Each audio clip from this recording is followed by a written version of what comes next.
ये बच गया 1/u। अब देखो सारे बच्चे यहाँ पर ये है आपका 2/r और क्या रेडियस का एक फॉर्मूला होता है ट्वाइस ऑफ फोकल लेंथ। क्या होता है? Twice of focal length. तो मैं इस r की जगह पर लिख सकता हूँ 2f और इधर क्या हो जाएगा 1/v प्लस 1/u। क्या मैं इस 2 से 2 कैंसिल आउट हो जाएगा तो ये बचेगा 1/f। क्या बचेगा? तो 1/f इक्वल टू क्या हो गया 1/v प्लस 1/u। और यही मेरा एक फॉर्मूला होता है जिसको हम क्या बोलते हैं, यहाँ पर मैंने इसको सॉल्व करके लिखा है। ये आपकी एक मेरा फॉर्मूला मिल गया जो हमें क्या करना था, प्रूव करना था। तो एक मेथड है कि मैंने यहाँ पर क्वांटिटी मिरर लिया था लेकिन कंडीशन बोला था कि रियल इमेज बनेगी। ऐसे ही आप यहाँ पर रियल इमेज ना लेके आप क्या ले सकते हैं, वर्चुअल इमेज के लिए भी इसको सॉल्व कर सकते हैं जैसे हमने यहाँ पर कर रखा है। तो वर्चुअल इमेज के लिए आपको क्या करना पड़ेगा, ऑब्जेक्ट की जो पोजीशन होगी वो चेंज करनी पड़ेगी। तो हमें पता है कौन की मिरर से वर्चुअल इमेज कब बनती है, जब ऑब्जेक्ट आपका पोल और फोकस के बीच में होता है। उस केस में आप बोलोगे कि आपकी जो इमेज बनने वाली है वो क्या बनेगी, वर्चुअल, है ना, एंड इरेक्ट। अब सेम वही तरीका होगा जैसे यहाँ पर किया है। आपको ट्रायंगल पहचानने होंगे, ट्रायंगल भी कौन से, राइट एंगल ट्रायंगल, और उनको फिर आप क्या करने वाले, सिमिलरिटी ट्रायंगल पे सिमिलरिटी वाली प्रॉपर्टी लगा के इक्वेशन बनाओगे। उस इक्वेशन की वैल्यू को आगे पीछे करके सॉल्व करेंगे तो मुझे यहाँ से भी इक्वेशन क्या हो जाएगी, प्रूफ हो जाएगी। तो आप कोई भी मेथड यूज कर सकते हो, सेम ही मेथड है जो भी हमने बताई। और ये दे रखा है कॉन्वेक्स मिरर के लिए, यहाँ पर मैं एक इसको भी मैं बता देता हूँ। और ये आपको पता ही है कि कॉन्वेक्स मिरर हमेशा कैसी इमेज बनाता है, वर्चुअल। कैसी इमेज बनाता है, वर्चुअल। अब वर्चुअल तो बनाता है तो सबसे पहले हमने यहाँ पर एक ऑब्जेक्ट को रखा है। और एक और चीज याद रखना, कॉन्केव वाला जो मिरर था उसमें लेफ्ट हैंड साइड जब बनी थी उसकी नेचर कैसी थी, रियल। अब राइट हैंड साइड में बनेगी तभी आप बोलोगे कि उसकी नेचर कैसी होगी, वर्चुअल। तो देखो यहाँ पर सबसे पहले मैंने ऑब्जेक्ट रखा है AB और इस AB से फिर हमने पैरेलल लाइन ड्रॉ किया।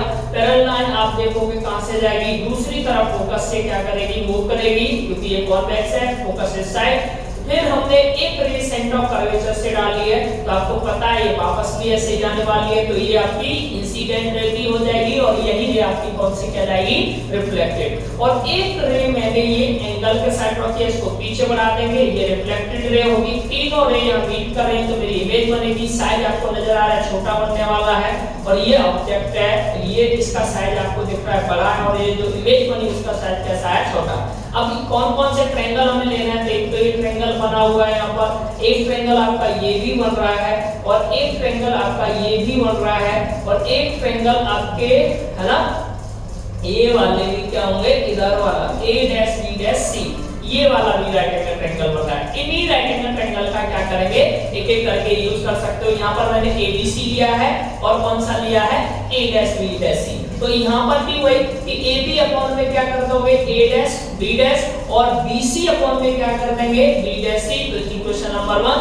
फिर दूसरा ट्रायंगल लेंगे ABP और कौन सा लेंगे हम, A', B', अब बोलोगे सर ये कौन से ट्रायंगल है, तो अभी थोड़ी देर पहले पढ़ाया तो थे मैंने, वही ट्रायंगल है। देखो ABC आपको दिख रहा होगा बच्चा, ABC ये वाला पूरा राइट एंगल ट्रायंगल बन रहा है, ये ABC हुआ। A', B', ये वाला एक राइट एंगल ट्रायंगल होगा।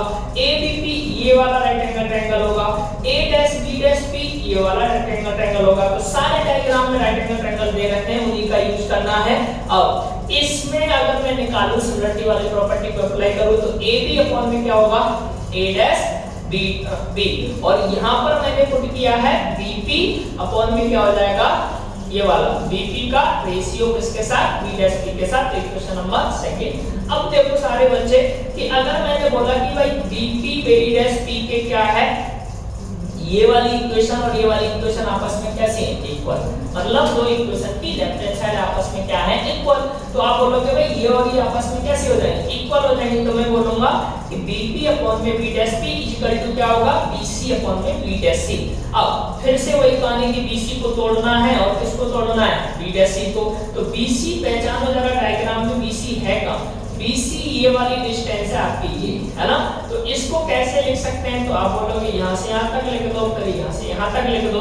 तो वो चीजें हमने यहाँ तोड़ के लिखी है कि PB प्लस PC। PB यानी PBA और PC ये। कोई दिक्कत है? अब PB की डिस्टेंस क्या हो जाएगा? Object distance. PC की डिस्टेंस क्या होगा? Radius of curvature. और ये राइट हैंड साइड में थे प्लस और ये लेफ्ट हैंड साइड में थे क्या होगा? माइनस। तो वो चीजें मैंने यहाँ लिखा है। उसके बाद मैंने B' को भी तोड़ा है। B' को क्या ले सकते हैं? B' आपकी डिस्टेंस ये है, तो मैं इसको बोलूंगा PC में से आप माइनस कर दो इस डिस्टेंस को, यानी BC माइनस PB' या B' को माइनस कर दो। तो आपने PB की जगह पर रखा है माइनस U, PC की जगह पर क्या रखा है आपने R, और PC की जगह पर R माइनस PB' की जगह पर माइनस U। कोई दिक्कत है? अब यहां से फिर से मैं वही बोलूंगा कि क्रॉस मल्टीप्लाई करना है। क्या करना है आपको? क्रॉस मल्टीप्लाई कर दो, इसका इसके साथ, इसको इसके साथ। तो मैं पहले करूंगा माइनस U का R के साथ माइनस UR, फिर माइनस U का V के साथ माइनस माइनस क्या बन जाएगा? प्लस UV हो जाएगा। फिर हम बोलने वाले हैं कि माइनस U का मल्टीप्लाई V के साथ करो तो माइनस UV, फिर इसका मल्टीप्लाई इसके साथ कर दो तो ये बन जाएगा BR। अब एक जैसे टर्म को एक साथ कर लेते हैं। सबसे पहले ये UV है, इस UV को एक तरफ ले आओ तो UV मिलके क्या बन जाएंगे? 2UV, और माइनस UR इधर आ जाएगा, ये बन जाएगा प्लस का UR। क्या अब फिर वही सेम इक्वेशन बन गई, तो मैं बोलूंगा लास्ट में UVR से क्या करेंगे? दोनों तरफ डिवाइड कर दो। यहाँ पर भी UVR, तो देखो UV से UV कैंसिल आउट, क्या बचेगा बताओ? 2/R। इधर UR से UR कैंसिल आउट, बचा 1/V, आया ना? इधर VR से VR कैंसिल आउट, बचा 1/U। अब देखो फिर से मैं R की जगह पर क्या कर दूं? 2F, 2 से 2 क्या होगा? कैंसिल आउट, तो 1/F इक्वल टू क्या बचेगा? 1/V plus 1/U। तो ये भी वही इक्वेशन आ रही है। तो मेरा कहने का मतलब है, चाहे आप मिरर कॉन्केव ले लो, चाहे मिरर आप कॉन्वेक्स ले लो, चाहे आप कॉन्केव में बोलो रियल में, चाहे कॉन्केव में बोलो वर्चुअल, तो कॉन्वेक्स में तो ऑलवेज कैसी बनती है? वर्चुअल। तो कोई भी कंडीशन हो सकती है, तीनों दोनों मिरर में से, है ना? दो आपकी कंडीशन कॉन्केव वाले के लिए हो सकते हैं, एक कंडीशन आपकी कॉन्वेक्स वाले के लिए भी हो सकती है। तो ये सब में एक ही फॉर्मूला आपको मिलेगा। तो ये था आपका मिरर फॉर्मूला या मिरर इक्वेशन, और ये मोस्ट इंपोर्टेंट टॉपिक था रे ऑप्टिक्स वाले चैप्टर से। अब इससे पहले एक और टॉपिक है जो आपको पढ़ना होगा, है ना? इसको हम पहले भी पढ़ सकते थे। मैंने यहाँ पर बोला है कि रिलेशन फाइंड, जैसे हमने अभी जस्ट बोला ना भाई, R की जो वैल्यू होती है वो 2F के इक्वल होती है। तो आप चाहो तो ऐसा भी बोल सकते हो कि F जो होता है वो R/2 के क्या होता है? इक्वल। तो सबसे पहले मैंने यहाँ पर एक डायग्राम ड्रॉ किया है। इस डायग्राम में हमने कॉन्केव मिरर यूज किया, ये प्रिंसिपल एक्सिस ड्रॉ किया। आप सबको पता है फोकस से जाती है। ये मेरा एक क्या है? नॉर्मल। अब यहाँ पर आप समझो नॉर्मल के साथ जो एंगल बनता है उसको एंगल ऑफ इंसिडेंट, और ये एंगल ऑफ रिफ्रैक्शन। अब यहाँ पर ये एंगल आपस में क्या होंगे? इक्वल। और क्यों इक्वल होंगे इसका कारण अल्टरनेट इंटीरियर एंगल होते हैं। अगर ये आई है तो ये भी आई होगा। और एक इसमें आपने पढ़ा हुआ है law of reflection, angle I करके क्या होता है? Angle R. तो मैं चाहूँ तो इसको आर बोल दूंगा। अगर ये एंगल और ये एंगल दोनों आर हैं तो हम बोलेंगे ये वाली साइड और ये वाली साइड क्या होगी? इक्वल। और आप सबको पता है कि ये और ये आपस में कैसी होती है? इक्वल। अगर ये F है ना? तो अगर ये साइड इसकी इक्वल है और यहाँ पर मैं बोलूंगा सेंटर ऑफ कर्वेचर स्मॉल है, तो ये P पॉइंट P पर लाई करेगा, तो ये साइड इसके इक्वल हो जाएगी। और ये F है तो ये भी बाद में क्या हो जाएगी? F, और F प्लस F मिलके क्या बन जाएगा? 2F। तो देखो सबसे पहले मैंने बोला angle I equal to angle r, law of reflection. Angle i मतलब ये वाला एंगल और ये वाला एंगल आपस में इक्वल है, तो अल्टरनेट इंटीरियर एंगल है, मैथ में बोलते हैं आपस में इक्वल होते हैं। अब हमने एक ट्रायंगल ले रखा है, बोलो जरा कौन सा? ये वाला एक ट्रायंगल। इस पॉइंट का नाम बच्चा F है। तो आप बोल सकते हो कि हमने एक राइट एंगल ट्रायंगल यूज किया है BCF, है ना?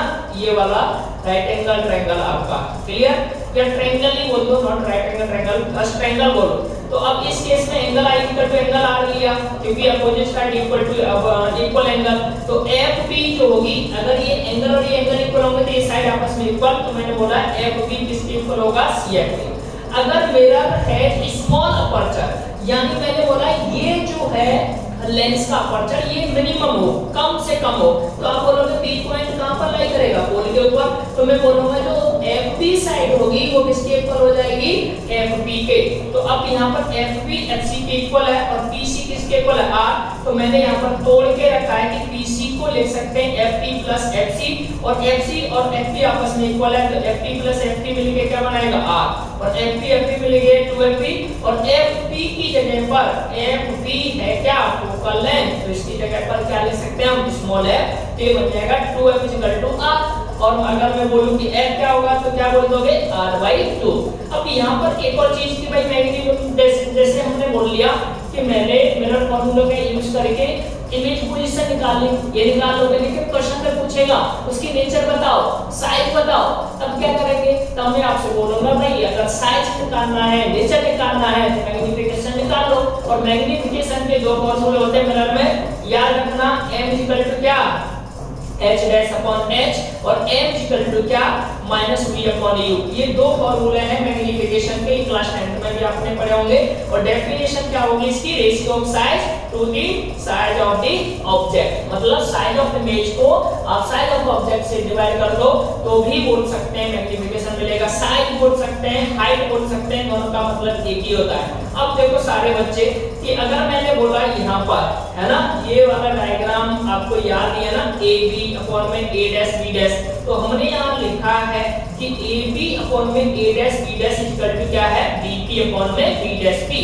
अब आप एक और चीज देखो, क्या हम इसको रिवर्स कर सकते हैं, उल्टा बिल्कुल कर सकते हैं, इसको उल्टा कर दो तो ये बन जाएगा आपका मैग्नीफिकेशन है ना, यानी A डैश B डैश, सभी बच्चे याद रखना A डैश B डैश क्या है हाइट ऑफ इमेज है, h डैश से लिखेंगे, और AB क्या है इसको बोलोगे हाइट ऑफ ऑब्जेक्ट, तो h से लिखेंगे। तो यहाँ पर मैं A डैश B डैश की जगह लिख दिया h डैश और AB की जगह लिख दिया h, और B डैश P क्या है इमेज डिस्टेंस तो माइनस है ना, और BP क्या है ऑब्जेक्ट डिस्टेंस। तो ये मेरे पास मैग्नीफिकेशन के formula h dash upon h minus mirror के लिए -v/u, ये एक क्या है आपका फार्मूला, मैग्नीफिकेशन के दो फार्मूले जहां से m की वैल्यू फाइंड हो जाएगी। ठीक है, लेकिन हम ऐसे हमारा मैग्नीफिकेशन निकाल लिया, फिर कैसे बताएंगे साइज क्या है या नेचर क्या है।